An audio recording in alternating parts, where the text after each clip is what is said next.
Radical Dude here, and today I just want to talk to you a little bit about the bell curve and interpreting it. This is used for statistics. It's a graph, and what you're going to get to see on it is a measure of dispersion, okay? And it's very simple. It can be done for almost anything. Things follow a normal curve. So I'm going to show you what the picture looks like right here. This is the picture. Kind of looks like a roller coaster. What does it mean? It is just how a certain topic is distributed normally. For example, like the weight of people in the United States. You could take everybody's average, add up all their weights and take the average, and you're going to go right down the middle. This right here is the average. Okay? It'll be a certain number. Okay? The average weight was 150, you would put 150 over here.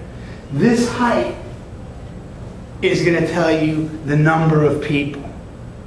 So, you take an average height. Now, to the left, we can make them less than the average weight, I should say. And to the right, we can make it greater than the average. Okay? So what you have right now is you're in the middle. And the measure of dispersion that we use is standard deviation. How far off the mean are you?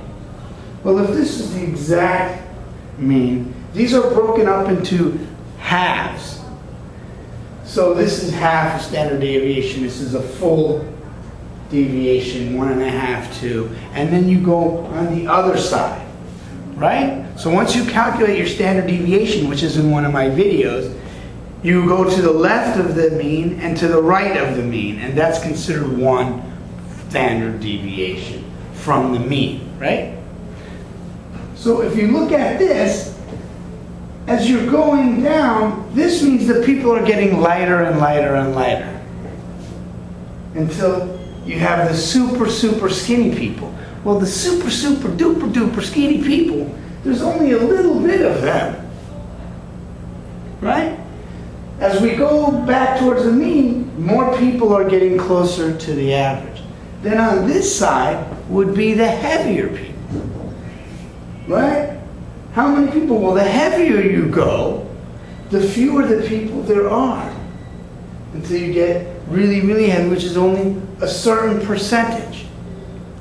Now, between one full standard deviation from here to here is 68% of the population. It's roughly 68% fall within one standard deviation if we're talking about height or weight on this normal distribution. Even you could talk about intelligence. This would be the average intelligence. And over here would be the people that are a little bit struggling. The ones that are super struggling. There's a few of them. Then over here on the same side would be the smarter people. As you go smarter, there is less of them until you get to the really super intelligent people. There's only a few of those too, and it balances out. It follows a normal curve. Now if I go over 2 standard deviations, there's 95% of the population. So from here to here, this is 95% of the population fall within 2 standard deviations of the mean under normal distributions. Okay? Your height, your weight, your IQ. And that's how you read this. And this is broken by half, so you get even 1%. If you want to find the positive standard deviation above the mean, you would just calculate this. Right? Add up these two, you get 34.1% of the population is one standard deviation above the mean. That, my friend, is the bell curve, because it's shaped like a bell.